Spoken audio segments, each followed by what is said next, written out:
여러분, 요즘 테슬라를 보면 예전에 그 테슬라가 아닙니다. 전기차만 잘 만들던 회사가 아니라 지금은 완전히 다른 방향으로 몸을 틀고 있어요. 겉으로는 가격이나 판매 둔화, 소비자 불만 같은 현실적인 이슈가 계속 터지고 있지만 안쪽으로는 AI, 로봇택시, 로봇, 소프트웨어 사업까지 기업의 체급 자체를 다시 그리는 변화가 동시에 진행되고 있습니다. 그래서 오늘은 지금 테슬라 안에서 어떤 일이 벌어지고 있는지 겉에서 보이는 흐름과 안에서 움직이는 그림을 딱 필요한 만큼만 자연스럽게 풀어보겠습니다. 그리고 오늘 테슬라와 함께 이 시장에서 가장 강한 상승 여력을 가진 종목도 하나 준비했으니까요. 끝까지 시청 부탁드립니다. 먼저 유럽 시장 상황부터 보면 최근 테슬라가 꽤 이례적인 선택을 했습니다. 바로 더 저렴한 모델 3 버전을 출시한 거죠. 그동안 테슬라는 가격 인하에 굉장히 신중했던 회사인데 유럽 판매가 둔화되다 보니 결국 가격을 낮춘 모델을 내놓은 겁니다. 옵션은 조금 덜어냈지만 핵심 기능은 유지했고 주행거리도 300마일 넘게 확보했어요. 독일 시장 기준 새 보급형 모델3 스탠다드의 판매가는 38,000유로로 이는 같은 시장의 상위 틀인 모델3 프리미엄 가격 46,000유로보다 약 8,000유로 더 저렴한 수준이에요.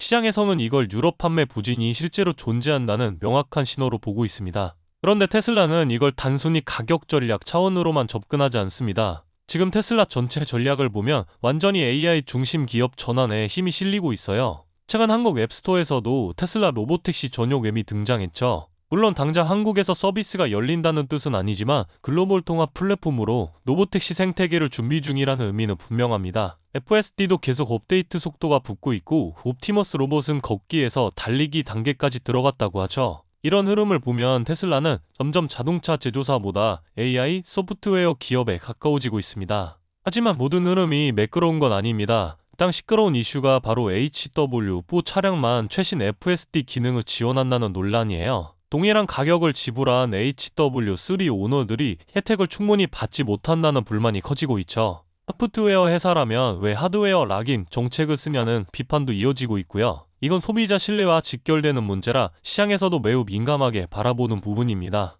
그리고 또 하나 중요한 이슈는 중국입니다. 11월 중국 판매량이 반등하긴 했지만 BYD, 샤오미, 지커 같은 업체들은 언제든 다시 강하게 치고 올라올 수 있어요. 특히 배터리 제조 능력, 가격 경쟁력, 충전 인프라 같은 요소는 중국 기업들이 빠르게 앞서가고 있는 분야죠. 결국 테슬라는 중국 시장에서의 우위를 완전히 장담하기 어려운 상황입니다.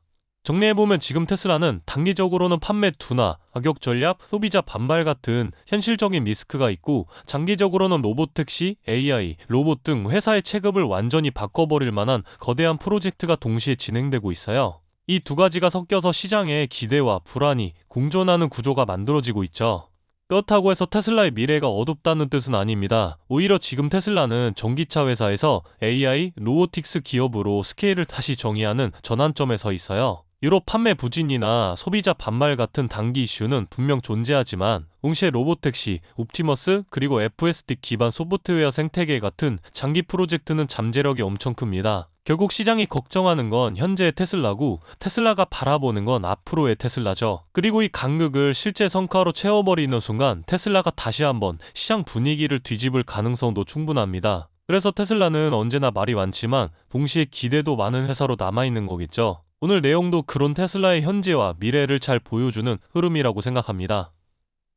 그렇다면 여러분들은 지금 주식 시장에서 수익을 내고 계신가요? 우리는 어떻게 해야 이런 불확실한 시장 속에서도 안정적으로 큰 수익을 얻어갈 수 있을까요? 눈에 띄는 대장주 M7 같은 종목들은 이미 너무 많이 상승한 뒤이기 때문에 앞으로는 진짜 큰 돈을 벌기 쉽지 않습니다. 진짜 기회는 그 대장주들 뒤에서 움직이는 수혜 종목에서 발생하는데요. 이런 종목들은 시가총액이 작기 때문에 비교적 소액으로도 접근이 가능하고 리스크 관리 또한 용이하죠. 즉 적은 자금으로도 큰 수익을 노릴 수 있는 구조입니다. 그런데 지금 시장을 움직이는 가장 큰 힘은 단순히 금리나 유동성이 아닙니다. 바로 미중 무역전쟁의 임박, 전략자원 전쟁이 시작됐기 때문이에요. 중국이 반도체에 이어 히토류 수출을 통제하기 시작했고 미국은 이에 맞서 자국 내 히토류 생산 라인을 재건에 나섰습니다. 단순히 정치적 갈등을 넘어서 AI, 전기차, 방위산업까지 직결된 신냉전형 공급망 전쟁입니다. 가장 대표적으로 눈에 띄었던 건 바로 히토류 전쟁의 중심에 선 MP 머티리얼스 티커였습니다. 미국 국방부와의 공급 계약이 발표되자 3개월 만에 주가가 6배 이상 폭등했고 거래량은 평소에 10배 이상 터졌어요. 1,000만원만 넣었어도 6,000만원. 이게 바로 시장이 움직이는 타이밍입니다. 이런 종목들을 한번 불이 붙으면 정말 불도저처럼 밀어올립니다.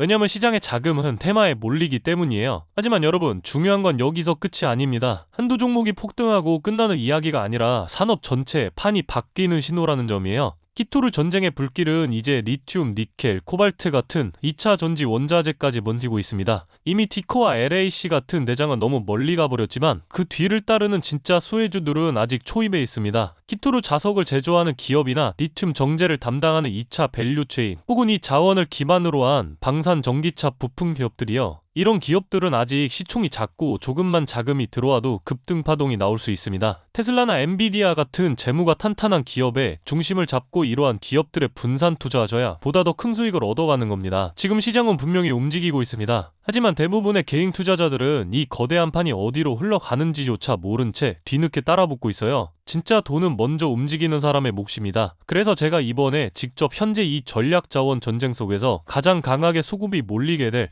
핵심 수혜 섹터와 종목 리스트를 정리해뒀습니다. 실제로 기관 자금이 들어오는 타이밍과 정부 정책 방향, 글로벌 공급망 재편 흐름까지 데이터 기반으로 정리된 PDF 자료예요. 이러한 정보도 소중한 제 구독자분들과 끝까지 영상 시청해주신 분들께만 오픈해드리도록 하겠습니다. 참여 방법은 간단합니다. 영상 아래 더보기란을 클릭하시면 파란색 링크가 하나 보이실 겁니다. 간단한 설문조사 진행해두시고 전송 버튼까지 눌러주시면 확인 후에 순차적으로 자료를 전달드리겠습니다. 절대로 금전 요구나 무조건적인 투자 권유 또한 하지 않습니다. 여러분이 시장에서 안정적으로 수익을 만들어 가시길 바라는 마음으로 준비한 자료들이에요. 꾹 가볍게 참고하시고 시장의 흐름을 직접 관망하셔도 좋습니다. 시장은 언제나 먼저 보는 사람, 먼저 움직이는 사람이 이깁니다. 지금 우리가 보고 있는 건 단순한 주가 상승이 아니라 글로벌 머니의 방향 전환이에요. 이 기회를 놓치면 다음 사이클이 올 때까지 또 몇 년을 기다려야 할지도 모릅니다. 영상이 도움되셨다면 좋아요와 구독 버튼 눌러주시고 저는 다음 영상에서 뵙도록 하겠습니다.